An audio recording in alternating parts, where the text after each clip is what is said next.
이태리어에 페카토 모르탈레라고 하는 말이 있습니다. 그 말의 원래 본래 의미는 용서받지 못할 죄라는 뜻입니다. 원래 교회에서 나온 말입니다. 라틴어에서 온 말인데 용서받을 수 없는 죄, 세상에서도 용서받을 수 없고 앞으로 계속해서 의미상으로는 내세에서도 용서받을 수 없는 죄, 뭐 이런 의미입니다. 그래서 이 페카토 모르탈레라는 말이 그래서 다양하게 적용돼서 쓰이는데, 예컨대 국가에서 공무원으로 일하는 분들에게 적용될 때는 세금을 낭비하는 사람, 이런 공무원을 페카토 모르탈레, 용서받지 못할 죄를 진 사람이다, 이렇게 이제 적용을 하고요. 또 예컨대 사업을 하거나 기업을 하는데 공기업, 공적으로 사회에 기여해야 되는데 기업이 건강하게 이익을 남기지 않을 때 그것도 페카토 모르탈레에 속한다, 이렇게 얘기를 합니다. 근데 이제 본질적으로 보게 되면 이 페카토 모르탈레라는 말의 근원의 의미는 한마디로 사람을 슬프게 하는 것을 가리킵니다. 예를 들어서 공무원이 세금을 낭비한다든가 기업이 건강한 이윤을 남기지 않는다든가, 또 어떤 사람이 자신에게 주어진 일을 건강하게 하지 못함으로 뭔가를 낭비하거나 손해보게 한다든가, 아니 어떤 사람이 어떤 일을 해서 남겨야 되고 풍성한 유익을 통해서 많은 사람에게 나누어야 되는데 그렇지 못할 때 이 상태를 가리켜서 우리는 이 페카토 모르탈레라 이렇게 말하는 겁니다. 그래서 본질적으로 들어가면 이 의미의 원래 뜻은 뭐냐면 슬프게 하는 것입니다. 자기도 슬프고 남도 슬프게 하는 거예요. 이걸 조금 더 적극적으로 성경적으로 이렇게 접근해서 말씀을 드리면 이렇게 말씀드릴 수 있습니다. 자기도 웃지 않고 남도 웃지 못하게 하는 사람, 자신도 기쁜 인생을 살지 못하고 다른 사람도 기쁜 인생을 살지 못하게 만드는 사람, 이런 사람을 가리켜서 이런 죄를 우리가 흔히 페카토 모르탈레다 이렇게 말할 수가 있는 것이죠. 여러분, 그리스도인은 정말 자기도 즐겁고 다른 사람도 즐겁게 하는 사람, 자기도 웃을 뿐만 아니라 다른 사람도 웃게 만드는 그런 사람, 그런 사람이 참된 그리스도인의 모습임을 믿으시길 바랍니다. 그래서 성경을 보게 되면 그리스도인이 있는 곳에는 슬픔이 기숙하는 게 아니라 기쁨이 들어오게 되고, 그리스도인이 있는 곳에는 뭔가 즐거움이 점진적으로 넘치게 되고 행복이 경험되는 이런 공동체로 나아갈 수밖에 없음을 성경은 말씀해주고 있는 것이죠. 여러분, 지금까지 인생을 사시면서 다른 사람을 웃게 만드는, 또 나도 웃고 다른 사람을 웃게 만드는 인생의 여정을 많이 살아오셨습니까? 아니면 나도 울고 다른 사람도 울게 만드는, 나도 슬프고 다른 사람도 슬프게 만드는 그런 인생을 살아오셨습니까? 주님은 우리에게 기대하십니다. 내가 너를 위하여 십자가를 졌으며 너를 위해서 피를 흘렸으며 내가 너를 위해서 고난을 당했으며 내가 너를 위하여 모든 것을 내주었거늘 너는 어떻게 살아야 마땅하뇨? 너도 나로 인해서 행복하고 다른 사람도 나로 인해서 행복하게 만드는, 즐겁게 만드는, 웃게 만드는 이런 그리스도인이 되라고 주님은 말씀하시는 것입니다. 여러분, 그렇기 때문에 참된 그리스도인이라면 나도 시간이 갈수록 즐겁고 다른 사람도 즐겁게 하고 나도 기뻐하며 다른 사람도 기쁘게 도전할 수 있는 이런 인생을 계획하고 도모하고 살아갈 수 있어야 되는 것입니다. 그러기 위해서는 어떻게 해야 합니까? 여러분, 건강한 사람만이 웃을 수 있습니다. 건강한 사람만이 나도 웃고 다른 사람을 웃게 만들 수 있는 것이죠. 영적으로 보게 되면 정말 건강한 그리스도인, 영적으로 건강한 그리스도인은 단순히 가시적으로 얼굴의 미소뿐만 아니라 영혼의 미소를 지으면서 다른 사람도 영혼의 미소를 짓게끔 만드는 이런 인생을 살 수가 있는 것입니다. 여러분, 알리스테어 백이라고 하는 사람이 있는데, 그 알리스테어 백이라고 하는 사람이 쓴 책 중에 하나가 뭐냐면은 영혼을 위한 10가지 비타민이라는 책이 있습니다. 한마디로 그리스도인이 건강해야 된다. 건강하지 않으면 기뻐할 수 없고 건강하지 않으면 다른 사람을 기쁘게 도전할 수가 없다. 그래서 건강한 그리스도인이 되어야 되는데 그러기 위해서는 영적 비타민을 충분히 섭취해야 한다는 겁니다. 그럼 그리스도인이 섭취할 영적 비타민이 뭐가 있느냐? 이 알리스테어백은 이 사람은 이 영혼을 위한 10가지 비타민에서 이 10가지 비타민의 이야기를 쭉 설명을 하는데 그 가장 대표적인 게 뭐냐면 첫 번째가 운동이라는 겁니다. 운동. 되게 그리스도인들은 기도하면 다 된다 이래가지고 운동하는 사람이 있습니다. 주여 살 빠지게 해 주시옵소서. 살 빠집니까? 운동을 해야 빠지죠.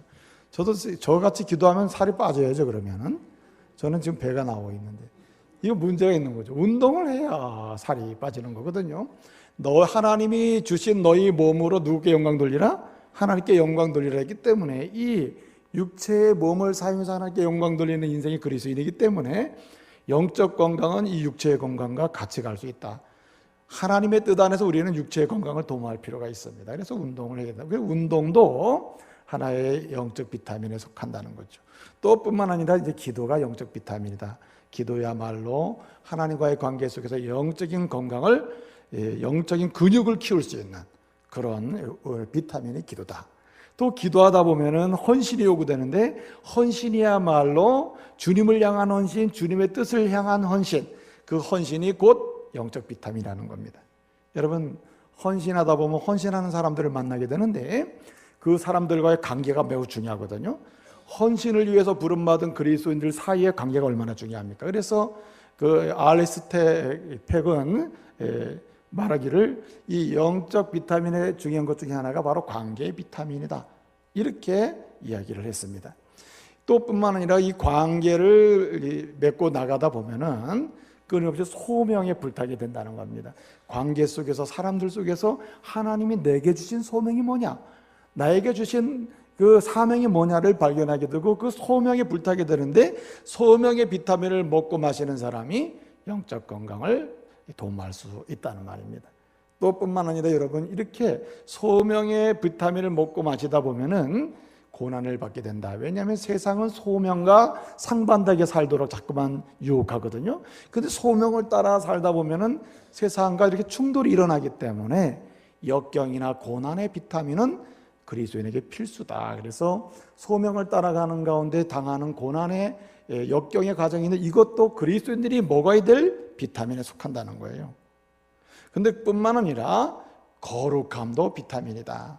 그래서 이 고난 속에서 우리가 그것을 견디고 나가다 보면 주님을 닮고 주님의 거룩함을 추구하게 되는데 그 거룩함, 성결, 그리고 깨끗함, 이것도 그리스도인이 먹고 마셔야 될 비타민이다 말이죠. 이렇게 얘기합니다.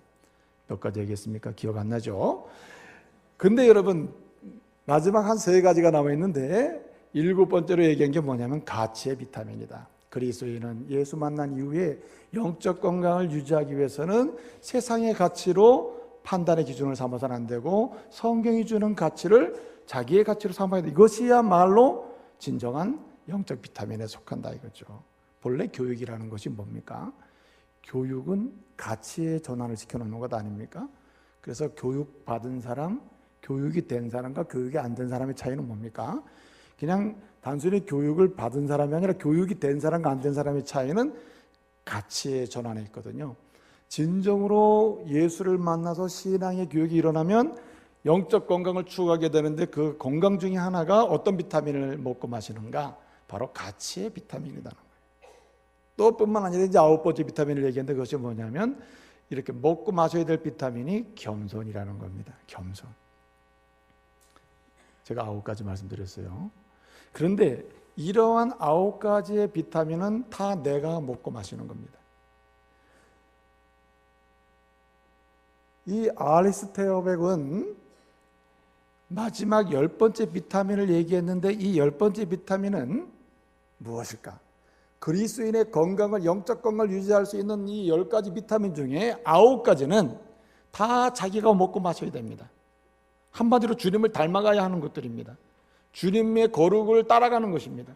근데 이 10번째 비타민이 종합적인 비타민이고 마지막 비타민인데 이것은 뭔가 자기가 먹는 비타민을 다른 사람에게도 뭐 하는 거예요? 나눠주는 것. 이것이 우리가 마지막으로 꼭 잡고 먹고 마셔야 될 비타민이에요. 그게 뭘까요? 눈치 있는 분은 딱 찍을 텐데 뭡니까? 전도라는 겁니다. 전도. 그래서 알리스테백은 이 말하기를 진정 우리가 마지막으로 취해야 될 영적 비타민이 있다면 이것은 전도라고 했습니다. 내가 먹고 마시는 영적 비타민을 다른 사람도 먹고 마시도록 하는 것, 이것이 가장 중요한 마지막 비타민이라는 겁니다. 그래서 그리스도인에게 있어서 없어서는 안 될 비타민이 있다면 그것은 전도라는 것이죠. 제가 모두에 말씀드린 대로 진정으로 나도 웃고 다른 사람도 웃게 하는 게 뭘까? 진정으로 나도 기쁘고 다른 사람도 기쁘게 만드는 게 뭘까? 그것도 일시적으로 세상의 것을 줌으로서가 아니라 영원히 나도 기뻐하고 영원히 다른 사람도 기쁘도록 도전할 수 있는 게 뭘까? 그것이 바로 전도라는 말입니다. 그래서 마가는 마가복음을 기록하면서 마가복음을 1장부터 읽고 쭉 읽는 모든 믿음의 독자들에게 선언하고 있는 것입니다. 당신이 마지막으로 취해야 될 영적 비타민이 있고 이것을 먹고 마셔야 되는데 그 비타민은 뭐라고요? 전도라는 것입니다. 그래서 오늘 16장 15절에서 뭐라고 선포합니까? 너희는 온 천하에 다니며 모든 만민에게 뭐하라? 복음을 전파하라. 이렇게 말씀하고 있는 것입니다. 오늘 마가는 이 복음서를 통해서 진정으로 건강한 그리스도인, 진정으로 자신도 행복하고 다른 사람도 웃게 만드는 그러한 건강한 그리스도인, 그런 하나님의 사람이 되기 위해서는 반드시 해야 될, 마지막으로 반드시 꼭 해야 될 것이 있는데 이것이 바로 전도라고 말하는 것입니다. 여러분, 전도는요 최고의 순종입니다. 여러분, 우리가 말씀을 보게 되면 예수 그리스도 안에서 구원받은 하나님의 자녀로서 순종하라고 하시는 말씀이 얼마나 많습니까? 그런데도 불구하고 우리가 순종해야 하는 말씀임에도 불구하고 잊어버리고 사는 적이 얼마나 많습니까? 그런데 놀랍게도 최고의 순종은 전도입니다. 그래서 전도를 행하다 보면, 예수를 자랑하다 보면, 그리스도의 보혈의 피를 말하다 보면, 그리스도의 십자가를 전하다 보면, 복음을 전하다 보면 그동안에 잃어버렸던 순종해야 될 모든 말씀이 때를 따라서 생각나는 줄 믿으시길 바랍니다. 여러분, 말씀 한 가지 한 가지 순종해 보려고 하면 잊어버리는 게 많아요. 그런데 전도를 향해서 나가다 보면 내가 순종하는 은혜를 받게 됩니다. 그래서 여러분, 항상 성경의 복음서의 마지막은 우리가 반드시 순종해야 될 마지막 명령으로 주신 게 뭡니까? 전도하라는 겁니다. 여러분, 복음서 마가복음 1장부터 16장까지 하라고 명령한 우리가 순종해야 될 말씀이 얼마나 많습니까? 그런데 이 마지막에 도달해서 복음을 전하고 예수를 전하고 십자가의 보혈을 전하면 앞에 있는 내용들을 잃어버릴 만한 모든 것도 어떻게 해요? 생각나서 전할 수 있는, 순종할 수 있는 기회가 올 줄로 믿으시길 바랍니다. 그래서 전도는 최고의 순종입니다. 최고의 순종을 하도록 은혜를 베풀고 최고의 순종을 하도록 안내하는 것이 뭐냐면 전도입니다. 그래서 전도는 사실은 다른 사람을 웃게 하는 일이지만 본질적으로 누구를 웃게 만듭니까? 나를 웃게 만들고 나를 미소짓게 만들고 내 영혼을 미소짓게 만드는 능력이 바로 전도인 것입니다. 뿐만 아니라 여러분, 전도라는 것은 왜 나도 웃고 다른 사람도 웃게 하는가? 나를 영원히 기쁘게 만들고 다른 사람도 영원히 기뻐하도록 도전하는 능력이 되냐 말이에요. 전도는요 최고의 응답이기 때문에 그렇습니다. 무슨 말입니까? 우리가 지금까지 지내온 거 다 누구의 은혜입니까? 주님의 은혜가 아닙니까? 지금까지 달려온 것 주님의 은혜 아닙니까? 예수를 믿게 된 것도 주님의 은혜이고 주님과 동행하는 인생을 살게 된 것도 주님의 은혜가 아닙니까? 그리고 우리는 확신하건대 앞으로 살게 되는 것도 주님의 은혜입니다. 할렐루야. 그런데 그 받은 바 은혜에 대해서 우리가 무엇으로 보답할 수 있을까요? 여러분, 하늘을 두루마리 삼고 바다를 먹물로 삼아서 써고 기록해도 다 기록할 수 없는 그 하나님의 은혜에 대해서 우리가 최고의 응답을 할 수 있고 최고의 보답을 할 수 있는 게 뭐가 있을까요? 말씀은 우리에게 선언해 줍니다. 우리가 그 은혜를 조금이라도 기억하고 그 은혜를 다시 한번 생각하며 그 은혜에 감사하고 그 은혜에 응답하고 그 은혜에 보답할 수 있는 길이 있다면 그것은 뭐냐면 날 구원하신 그 예수를 전하는 것입니다. 은혜의 복음을 세상에 알리는 것입니다. 십자가의 도를 세상 속에 세우는 것이에요. 전도하는 것입니다. 만민에게 복음을 전파하는 것, 그것이 최고의 응답이요 은혜에 대한 보답이에요. 여러분, 물질로도 그 은혜 갚을 수가 없습니다. 여러분이 아무리 헌금을 해도 헌금으로 응답이 되는 게 아니에요. 아무리 많은 봉사를 해도 그 봉사가 은혜에 대한 응답이 되는 게 아닙니다. 아무리 내 가진 모든 것을 다 드려도 응답이 될 수도 없고 하나님의 은혜에 대한 보답이 될 수가 없습니다. 주님이 그 은혜를 기억하고 우리가 그 은혜를 조금이라도 생각하고 그 은혜에 조금이라도 응답하며 보답할 수 있다고 여기는 가장 중요한 것이 있다면 그것은 바로 전도입니다. 날 구원하신 주님을 선언하는 것이, 알리는 것이, 자랑하는 것입니다. 여러분뿐만 아니라 여러분 전도는요 최고의 통로임을 믿으시길 바랍니다. 여러분, 우리가 인생을 살면서 예수 그리스도는 구원받은 자로서 내 인생에 이러한 복을 꼭 받았으면 좋겠어, 이 은혜를 받았으면 좋겠어, 이런 은총을 받았으면 좋겠어, 저런 복을 경험했으면 좋겠어 하는 것이 있죠. 다 있죠. 지금까지도 다양한 은혜와 복을 받았지만 내 인생 여정 속에서 이러한 복을 누리며 살았으면 좋겠어 하는 소원이 있을 거예요. 여러분, 우리가 소원하는 바 그 은혜와 복을 받을 수 있는 길이 뭘까요? 여러분, 전도는 우리가 소원하는 바 은혜를 받는 통로임을 믿으시길 바랍니다. 전도할 때에 은혜가 임하고 전도할 때에 하나님의 은총이 경험되고 전도할 때에 하나님이 약속하신 바 내게 주시는 진정한 축복이 선물로 주어짐을 믿으시길 바랍니다. 그래서 전도는 완벽한 축복의 통로입니다. 그렇기 때문에 건강한 그리스도인으로서 나도 즐겁고 다른 사람도 즐겁게 하면 나도 웃으며 다른 사람도 영원히 웃을 수 있는 축복을 선사할 수 있는 이런 그리스도로 살기를 소원하신다면 우리는 어떻게 해야 합니까? 전도해야 할 줄로 믿습니다. 한 사람이라도 내 생애 가운데 나로 인해서 예수를 만나고 나로 인해서 구원을 받고 나로 인해서 행복한, 진정으로 행복한 인생을 경험하고 세상에서뿐만 아니라 영원토록 행복한 하나님의 사람을 세우는 것, 그런 사람이 되어야 한다 이 말입니다.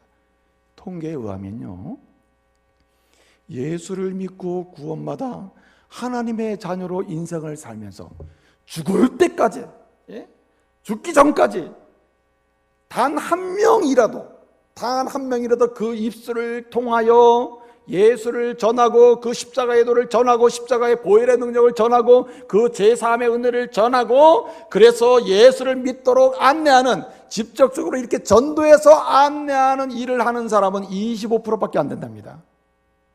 그러면 예수를 믿고 구원받아 하나님의 자녀가 되었음에도 인생을 살면서 85%는 죽을 때까지 한 명도 전도하지 않고 천국 간다는 말입니다. 부끄러운 구원이다 이런 뜻이에요. 한마디로 나는 어떻게 좀 즐거웠을지 모르지만 진정으로 즐거움을 마음껏 누리지 못했다는 증거이고 다른 사람을 즐겁게 하지 못했다는 증거이기도 하다.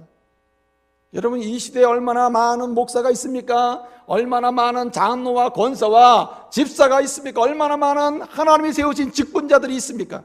그런데 놀랍게도 말이에요, 그 하나님이 세우신 직분자들조차도 여러분 다수의 사람이 직접적으로 예수를 구주라 전하고 예수밖에는 길이 없음을 전하고 예수만이 구원의 길이며 예수만이 유일한 천국의 길이며 예수만이 인생을 변화시키는 능력임을 전해서 주님께로 인도하는 사람은 극히 소수란 말이에요. 그 은혜를 경험한 사람은 극히 소수다. 직접적으로 한 사람을 구원하여 주께로 인도하는 그 사람은 극히 소수다. 이것이 오늘 그리스도인들의 무능력이에요. 불행이다, 이 불행. 여러분, 이러한 사실은 뭘 보여주냐면 자기도 예수를 믿었으면서도 슬프게 살고 재미가 없고 다른 사람도 나로 인해서 뭔가 즐겁고 기쁘게 살아야 되는데 나로 인해 다른 사람은 오히려 더 슬프게 사는 이런 일이 비일비재하게 일어나고 있다는 증거라는 말입니다. 사랑하는 믿음의 가족 여러분, 주님은 오늘 우리에게 말씀하십니다. 진정으로 영적으로 건강한 그리스도인이 되기를 원하네. 그러면 마지막 비타민, 전도의 비타민을 드시기를 말씀으로 축복합니다. 이 비타민의 주인공이 되시기를 말씀으로 축복합니다. 어떻게 하면 우리가 이 전도의 비타민을 취하고 먹고 마심으로 나도 즐겁고 다른 사람을 즐겁게 할 수 있는 이런 사람이 될 수 있을까요? 오늘 본문은 우리에게 몇 가지 중요한 사실을 알려줍니다. 첫째로, 정말 우리가 나도 웃으며 다른 사람도 웃게 하는, 그냥 일시적으로 웃게 하는 것이 아니라 나도 진정으로 영원히 웃으며 다른 사람을 진정으로 웃게 하고 영원히 웃게 하는, 기쁘게 하는 이러한 전도의 성취자요, 전도의 승리자요, 전도의 일꾼이 되기 위해서 어떻게 해야 됩니까? 가장 중요한 것 한 가지가 있습니다. 그것이 뭐냐면은 확신이 있어야 한다는 사실입니다. 확신입니다. 여러분, 마가가 마가복음을 기록을 했습니다. 하나님의 은혜로 성령의 감동하심으로 오류가 없게끔 마가가 기록을 했습니다. 하나님의 은혜 가운데 마가가 이 복음을 기록할 때, 마가는 이 기록할 때의 아웃라인을 구성했습니다. 한마디로 이 마가복음을 어떤 프레임으로 기록할까라고 주님과 기도하면서 하나님의 은혜를 받았습니다. 마가가 이 마가복음을 기록하면서 첫 번째 취한 프레임이 있습니다. 그것이 곧 우리가 해야 될 일이라는 것. 그것이 뭘까? 확신입니다. 확신. 여러분, 마가복음 1장 15절을 보게 되면 때가 찼고 하나님 나라가 가까웠으니 그러므로 어떻게 하라고 했습니까? 회개하고 복음을 뭐하라? 믿으라고 했습니다. 마가복음 1장 15절을 보게 되면 때가 찼고 하나님 나라가 가까웠으니 회개하고 복음을 뭐하라? 믿으라고 했습니다. 여러분, 마가가 이 마가복음을 쓰는 이유는 예수를 믿고 구원받아 확실 있는 사람이 될 것을 원했기 때문이에요. 그래서 마가복음을 믿는 성도들마다 구원받음을 확신하고 예수가 길임을 확신하고 또 나뿐만 아니라 다른 사람도 예수를 믿어야 새로운 변화와 구원의 역사를 볼 수 있는 확신할 것을 오늘 말씀하고 있는 거예요. 여러분, 확신이 없는 자는 그 메시지를 전할 수가 없습니다. 무언가를 확신하는 사람은 자신이 확신하는 일을 담대하게 외칠 수도 있고 선언할 수도 있고 간증할 수 있는 것 아닙니까? 오늘 1장 15절을 보게 되면 때가 찼고 하나님 나라가 가까웠습니다. 그러므로 회개하고 복음을 믿으십시오. 그리고 구원을 받으십시오. 그리고 당신도 구원의 역사 속에 변화를 경험하십시오. 그리고 다른 사람도 이 은혜의 복음으로 변화될 수 있음을 확신하십시오. 이렇게 선언하고 있는 거예요. 그러므로 우리는 세 가지를 확신해야 됩니다. 예수만이 유일한 구원의 길이다. 할렐루야. 예수만이 천국 가는 유일한 길이다. 예수만이 우리 죄를 사하시고 우리를 하나님의 자녀가 되게 하는 생명이고 진리고 길이라고 하는 그런 믿음의 확신이 있기를 말씀으로 축복합니다. 여러분, 요한복음 3장 16절을 보게 되면 우리가 참 애송하는 말씀 아닙니까? 하나님이 이 세상을 사랑하사 어떻게 해요? 독생자를 주셨으니 이는 저를 믿는 자마다 멸망치 않고 어떻게 해요? 영생을 얻게 하려 하심이라 그랬습니다. 한마디로 예수만이 영생을 주는 길임을 말씀해 주는 거예요. 오늘 본문 16장 16절을 보니까 15절에 복음을 전파하라 이렇게 말씀하시고 16절에 누구든지 이 복음을 믿고 세례를 받는 자는 어떻게 구원을 받고 하나님의 자녀가 됩니다. 그러나 이 복음을 믿지 않는 자는 어떻게 돼요? 정죄를 받는다 그랬습니다. 한마디로 구원받을 수 없으며 천국 갈 수 없으며 죄와 사망에 고할 수밖에 없으며 지옥 갈 수밖에 없으며 불과 유황으로 타는 못에 던져질 수밖에 없음을 말씀하는 거예요. 여러분, 진정으로 한 사람을 행복하게 만드는, 웃게 만들 수 있는, 영혼을 새롭게 만들고 영혼을 미소짓게 만드는, 자신도 미소짓고 다른 사람도 미소짓게 만드는 그런 진정한 전도자가 될 수 있는 첫 번째 조건은 무엇입니까? 확신이에요. 확신. 여러분에게 확신의 은혜가 있기를 말씀으로 축복합니다. 예? 교회 나와. 왜 나와? 글쎄 뭐 교회 가면 좋지 않을까? 이게 구원이 되겠어요? 교회 오겠어요? 교회 한번 가볼래? 왜? 교회 가면 뭐 재미있더라. 재미가 지금 뭐 재미있는 데 많은데 그냥 재미있으니까 한번 와봐 재미있으면 다니고. 여러분 다닐 수 있겠어요? 예수만이 인생을 변화시키는 능력이더라. 그래서 우리는 확신이 있어야 됩니다. 어떤 확신이 있어야 되느냐? 내가 이렇게 변화된 것도 주님 때문이요, 내가 이렇게 이나마 새 사람 된 것도 주님 때문이요. 옆 사람 서로 인사합시다. 당신이 이나마 된 것은 주님 때문입니다. 여러분 지금 이 모습, 이 정도의 수준으로 와 있는 것도 여러분 주님 때문이에요. 믿으시길 바랍니다. 여러분의 현재 인격 구성 상태가 여러분 스스로 생각할 때 어떤 상태인지 모르지만은 현재 이 상태의 인격을 구비하고 있는 것도 주님 때문이라고요. 제 생각해 보니까 그래요. 정말 예수님 때문에 이나마 인격이 구비됐지 그렇지 않으면 정말 심각할 뻔했어요. 예수님 때문에 그나마 심령이 좀 온유해졌지, 그렇지 않으면 정말 큰일 날 뻔했다 이 말이죠. 그렇습니다 여러분. 예수님만이 유일한 길이요 진리요 구원의 길이요 생명임을 확신할 뿐만 아니라 그 예수님을 믿고 내가 구원받았으면 그 예수님 때문에 지금도 나는 변화되고 있다 하는 확신으로 살아야 할 줄로 믿습니다. 그래서 여러분, 우리가 보기에 엉망인 사람이 있어요. 저 사람 예수 믿는데 저거 어떻게 하면 좋을까? 예수 믿는다고 하는데 옷에 저 사람은 왜 저 모양일까? 그런데 여러분 염려하지 마세요. 확신해야 됩니다. 저 사람도 예수 안에 있는 한 변화할 수 있다. 할렐루야. 저 사람도 예수 안에 있는 한 치유받을 수 있다. 저 사람도 예수 안에 있는 한 새로워질 수 있단 말이에요. 이런 믿음의 확신으로 우린 가야 된다 이 말이죠. 여러분, 세 번째 확신은 뭐라고 말씀드렸습니까? 나도 예수 믿고 새로워졌을 뿐만 아니라 당신도 예수 믿으면 새로워질 수 있다고 하는 확신이 있어요. 그래야 복음이 전해지는 것입니다. 그래서 여러분, 예수밖에는 길이 없다고 하는 그런 삶의 방향이 아주 분명하게 서야 될 필요가 있어요. 그래서 어떤 일을 하더라도 예수 생각하는 사람들이 돼요. 예수 안에서 예수 함께 예수와 동행할 때 못할 일이 없다. 그래서 사도 바울은 그렇게 고백하는 거예요. 내게 능력 주시는 자 안에서 내가 모든 일을 할 수 있느니라고 했어요. 그것은 자기가 자신만만하다는 말이 아니라 문제의 핵심은 어디에 있습니까? 예수 안에 능력이 있음을 고백하는 것입니다. 예수 안에 구원의 길이 있고 제3의 길이 있으며 변화의 길이 있으며 전환의 길이 있으며 새로운 열림의 길이 있음을 말씀하는 것이죠. 여러분, 또 한 가지 여기 말씀합니다. 어떤 사람이 전도의 성취자요 진정으로 나도 웃고 다른 사람도 웃게 하고 영원히 기뻐하게 만드는 전도의 성취자가 될 수 있는가? 건강한 그리스도인으로서 이 역할을 감당할 수 있냐 말이에요. 오늘 말씀을 보게 되면요, 모범입니다. 모범. 확신해야 될 뿐만 아니라 모범이 있어야 된다는 말입니다. 여러분, 마가가요, 마가복음을 기록할 때 두 번째 프레임으로 제시한 게 바로 이겁니다.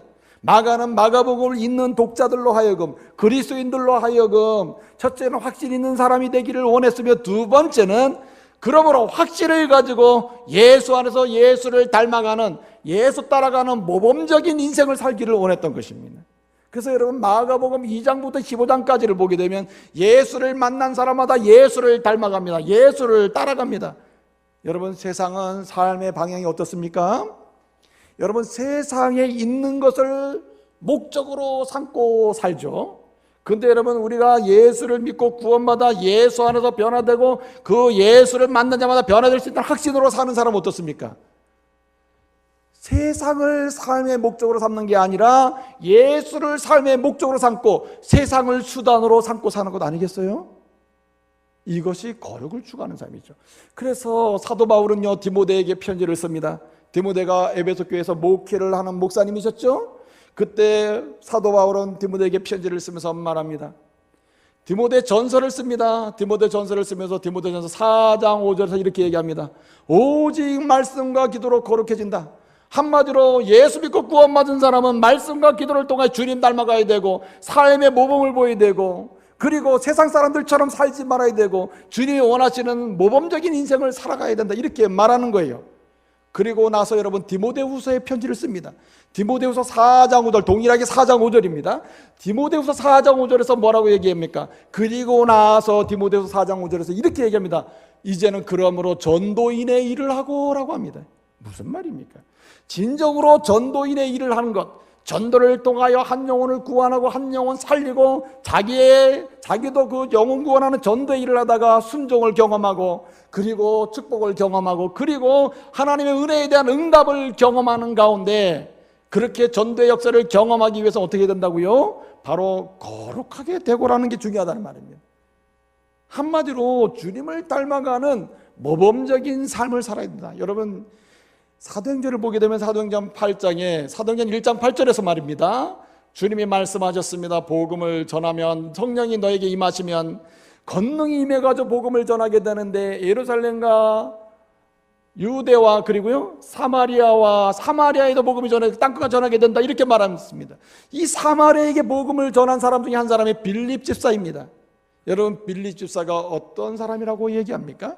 여러분 잘 알다시피 6장에서 이미 설명했듯이, 사도행전 6장에서 이미 말하고 반복되고 있듯이 그 특징이 무엇입니까? 칭찬받는 빌립입니다. 칭찬받는 빌립. 여러분, 우리가 완벽할 수는 없으나 적어도 구별된 삶을 통해서 세상을 향하여 모범을 보일 때 사람들은 도전을 받음을 믿으시길 바랍니다. 여러분, 적어도 완벽할 수는 없어요. 우리도 죄인이고 연약합니다. 그렇기 때문에 완벽할 수는 없으나 구별된 모범을 보일 때 칭찬받는 사람으로서 그 모습과 삶을 통해서 예수의 이름을 전할 수가 있게 되는 것이죠. 그래서 여러분, 세상 사람은 앞서 말씀드린 대로 세상 사람은 세상의 것을 삶의 목적으로 삼고, 그리고 어쩌면 가치 있는 것, 영원한 것을 수단으로 삼는 반면에 여러분, 진정한 그리스도인, 확신하는 가운데 모범적인 삶, 주님의 모범을 따라서 모범을 보이는 인생을 살고자 하는 사람들은 어떻습니까? 여러분, 예수를 목적으로 두고 세상을 수단으로 삼는 사람 아닙니까? 세상 것에 매이지 않는다 이 말이죠. 돈에 매이지 아니하고, 권력에 매이지 아니하고, 명예에 매이지 않는다. 오히려 예수라면 어떻게 할 것인가, 예수님이 무엇을 원하신가에 초점을 두고 움직이는 사람이라는 거죠. 그래서 여러분, 빌립보서 2장 8절에서 사도 바울은 그렇게 고백합니다. 내가 모든 것을 해로 여기만 우리 주 예수 그리스도를 아는 지식에 뭐예요? 고상함을 인함이라. 우리 예수님 생각하고 예수님 우선하면은 다른 거 사실 중요하지 않더라. 예수님을 위해 살게 되고 다른 건 수단이 되더라, 이런 거예요. 그래서 뭐라고 고백합니까? 2장 8절 하반절에서 그래서 나는 모든 세상의 것을 뭐예요? 잊었노라고 말하고 있어요. 잊었노라. 예수를 위하여 삶의 목적을 두고 살아보니까 세상 것이 그렇게 내 삶의 중요한 핵심이 되지 않더라는 거죠. 여러분, 세상을 살면서 명예도 필요할 때도 있고요, 물질도 필요하죠, 권력도 필요할 때 있습니다. 그러나 그 자체를 목적으로 사는 사람은 아니라는 거죠. 오히려 어떻습니까? 예수를 목적으로 두고 그것을 수단으로 삼을 때 사람들은 어떻게 당신은 그런 인생을 살 수 있냐고 묻는다는 거예요. 그래서 우리는 거룩의 모범을 보여야 되고 구별의 모범을 보여야 됩니다. 약하고 넘어지지만 주님 앞에 날마다 일어서서 주님 닮기를 소원하는 진정한 모습을 모범으로 보여야 된다 이 말이죠. 사람은 이것을 가지고 칭찬을 합니다.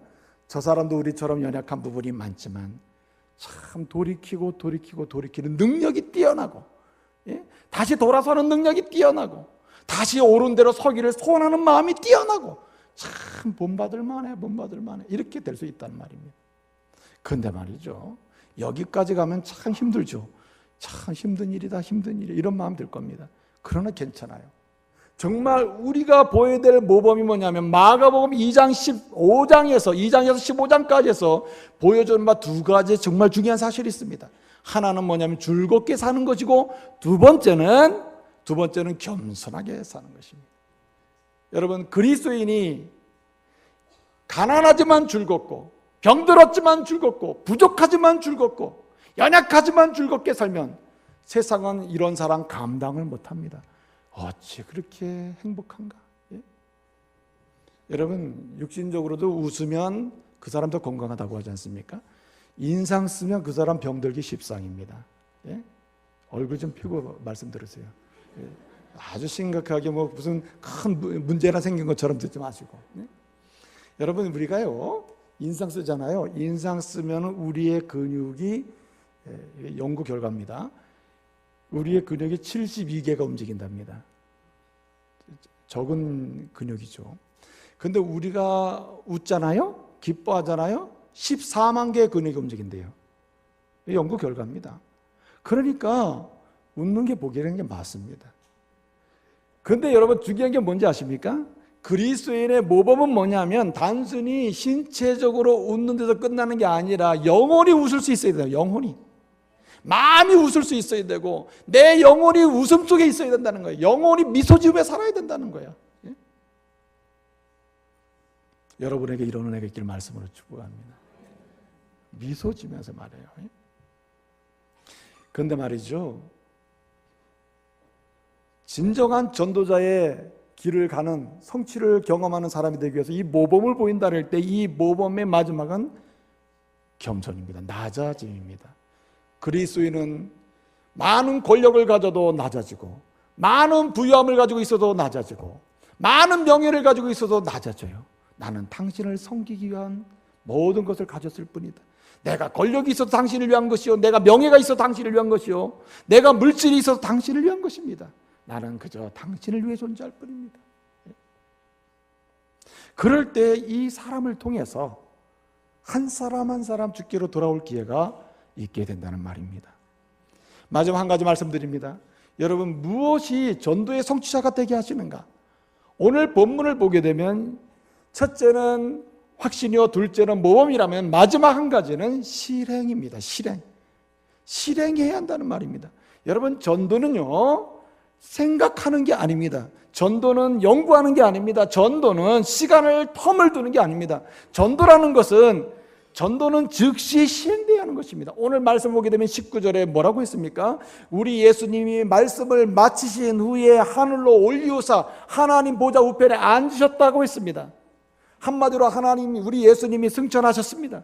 말씀을 마치신 후에 승천하셨습니다. 20절에 보니까 즉시로 제자들이 두루 나가서 두루 다니면서 복음을 전했다고 했습니다. 여러분, 이건 사도행전의 요약이에요. 사도행전은요, 텀이 없습니다. 주의 말씀 앞에 텀이 없어요.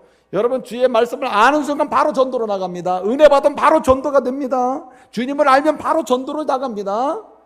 그가 보혈의 피의 능력을 알았으면 바로 보혈의 피의 능력을 말합니다. 십자가를 알았으면 바로 십자가를 세웁니다. 그가 제3의 은혜를 받은 내가 제3 받아 바로 말합니다. 무엇입니까? 즉시 실행을 했다는 말이에요. 여러분에게 여러분이 만난 예수 곧까지 즉시 실행하시길 바랍니다. 내가 만난 예수는 여기까지다. 내가 예수 만나서 이런 마음이 됐다. 내가 예수 만나서 이런 인생 살고 있다. 내가 예수 만나서 이런 비전을 품게 되었다. 내가 예수 만나서 이런 꿈을 품게 되었다. 거기까지입니다. 거기까지. 깨닫고 알고 받아들이고 은혜 받은 거기까지 즉시 뭐예요? 실행해야 한다는 겁니다.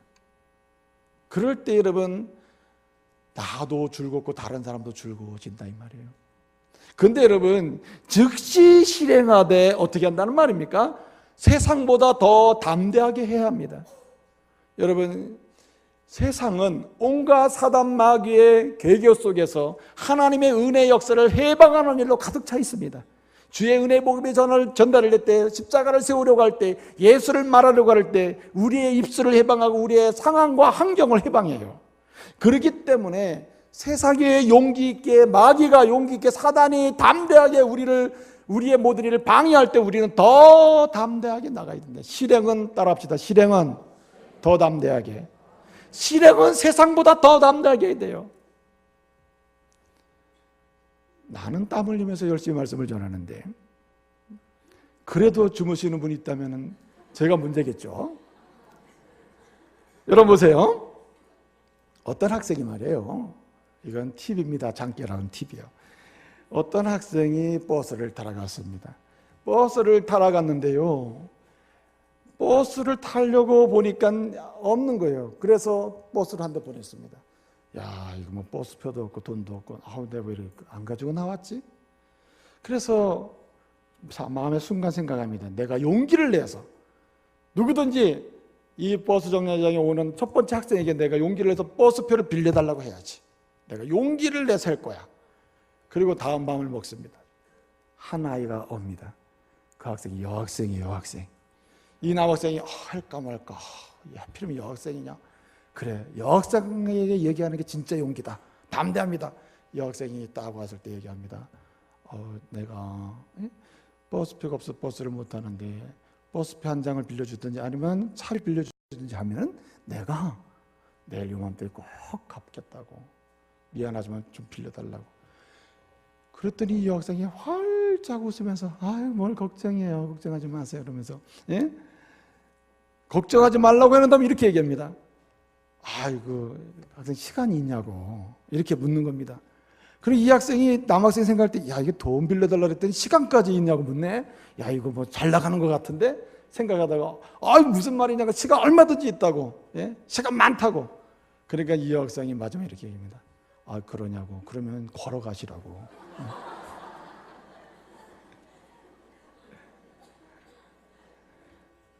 여러분, 세상은 말이죠, 우리가 용기를 내서 담대하게 실행하려고 하면 그쪽에서 더 담대하게 나와요. 그렇기 때문에 우리는 어떻게 되면 최상의 담대함으로 성령의 능력과 말씀의 능력과 확신을 가지고 나가야 할 줄로 믿습니다. 그래서 실행은 어떻게 돼? 즉시 해야 돼. 내가 깨달은 것과 내가 받은 바 은혜까지, 내가 알고 있는 예수까지, 내가 맞는 십자가까지 실행을 즉시 해야 돼. 더 담대한 용기를 가져야 됩니다. 나는 세상보다 담대한 용기로 사는 사람이다. 담대함으로 사는 사람, 더 담대함으로 사는 사람이다 말이야. 이렇게 선포하면서 나갈 때 하나님은 우리를 통해서 다른 사람을 웃게 만드는 기적을 일으키실 줄로 믿습니다. 여러분, 한 가지 더 해야 될 게 있습니다. 그것이 뭡니까? 실행을 하되 즉시 해야 되고, 여러분, 세상보다 담대하게 해야 돼요. 여러분, 이것은 내 책임이다. 더 책임 있게 해야 됩니다. 이건 내 책임이다. 내가 안 하면 안 된다고는 책임감을 가지고 해야 돼요. 마틴 미네르라고 하는 목사님이 있었습니다. 이 사람은요, 이 나치 히틀러가 2차 대전 전쟁을 일으킬 당시에 이 사람은 반 히틀러 운동을 하다가 체포돼가지고 8년 동안 옥살이를 했습니다. 그래서 이 8년 동안 옥살이를 하다가 풀려났는데 이제 마침 전쟁이 끝나갈 무렵에 이 사람이 꿈을 꿨습니다. 동일한 꿈을 7번이나 꿨습니다. 7번이나. 7번이나 동일한 꿈을 꿨는데 그 꿈의 내용이 뭐냐니까 이런 꿈입니다. 천국에 갔는데 심판대 앞에 섰습니다. 하나님이 심판대 앞에서 이제 한 사람 한 사람을 심판합니다. 사람들이 줄을 쫙 서 있더래요. 근데 뭐 앞에 있는 사람들이, 줄 서 있는 사람들은 그냥 뒤도 돌아보지 않고 앞을 앞만 보고 계속 그냥 한 사람 한 사람 계속 가는데 중간에 있는 어떤 사람이 자꾸만 뒤를 돌아보더래요. 제 뒤를 자꾸만 돌아보면서 뭘 쭈글거리더래요. 그래서 저 사람 왜 저렇게 쭈글거리나 보니까 나중에 보니까 그 사람이 히틀러더래요. 예? 히틀러가 계속 이야기하기를 저 뒤에 있는 사람이 나한테 알려주지 않아서 그렇다, 알려주지 않아서 그렇다고 변명을 한 거예요. 하나님이 바로 이 마틴 미네르 목사님에게 딱 얘기를 하시더래요. 마틴 미네르 목사요, 내가 너 때문에 히틀러가 이렇게 못된 짓 하고 여기 천국에 여기 지금 심판대 앞에 섰다고 말이야. 예? 내가 히틀러에 대해서 항거하고 반 히틀러 운동을 하고 무슨 투쟁 운동을 하고 온갖 투쟁을 했으나, 그래서 감옥까지 들어갔다 와서 사람들에게 존경을 받을지 모르지만 정말 목사로서 해야 될 일이 뭐냐? 투쟁하는 거냐, 항거하는, 그래서 옥에 들어가는 거냐? 그것보다 더 좋은 게 뭐냐 말이에요. 히틀러에게 진정 예수밖에 길이 없고 예수만이 당신을 변화시키고 진정 당신의 행복을 현재나 내세까지 오직 예수 안에서 있다고 말했어야 되지 않냐 말이에요. 그것을 지적해서 말씀하시다. 그 소스라치게 놀랐답니다. 그래가지고 이 사람이 꿈에서 깼대요. 그래서 깨서 이 2차 대전 전쟁의 모든 책임은 목사인 나에게 있구나. 내 책임이었구나. 히틀러에게 복음을 전하지 않은 게 문제구나. 그래가지고 그 사람이 책을 썼어요. 그 책이 전쟁 백서입니다. 전쟁의 백서라는 게 뭡니까? 전쟁 전체 일과를 쓰는 거 아닙니까? 내용을? 근데 이 사람은 2차 대전과 관련해 전쟁 백서를 쓰고 나서 결론이 뭐냐면 모든 게 누구의 책임? 나의 책임이었다. 내가 해야 할 일, 예수를 전하고 예수를 믿도록 했다면 어떻게 됐을까? 이 질문을 던지고 나니까 할 말이 없더라는 거예요. 여러분, 실행을 하되 이 사람은 나 아니면 안 된다. 하나님은 나를 통해서 이 사람을 구원하시고자 하는 계획이 있다. 책임감을 가지고 더 책임감을 느끼면서 그리스도를 증언하는 은혜가 있기를 말씀으로 축복합니다. 그렇게 책임감을 가지고 부모에게 책임감을 가지고 남편에게 책임감을 가지고 자녀에게 책임감을 가지고 친한 친구에게 나갈 때 하나님의 계획가서는 선하게 이루어지는 것입니다. 이제 말씀을 마치겠습니다. 여러분, 저는요 오늘 3주째 시리즈 설교를 제가 하고 있습니다.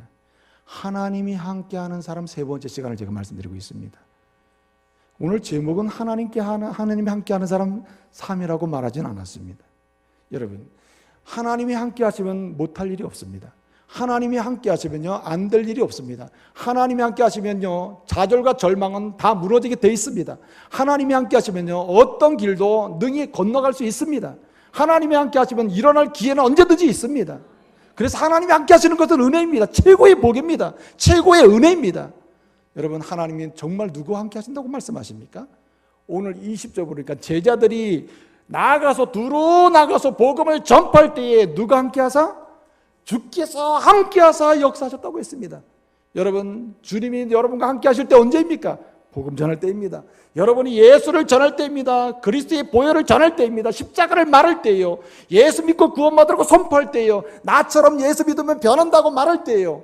당신도 예수 믿으면 현재와 내세가 보장된다고 선포할 때예요. 그럴 때 주님은 함께 하십니다. 성령으로 함께 하시고 말씀으로 함께 하시고 권능으로 함께 하셔서 우리의 삶을 승리하게 만드실 줄로 믿습니다. 하나님이 함께하는 사람, 그래서 정말 행복한 사람, 전도함으로 함께함을 경험하고 하나님의 능력을 경험하는 사람, 이런 성도 되시기를 말씀으로 축복합니다.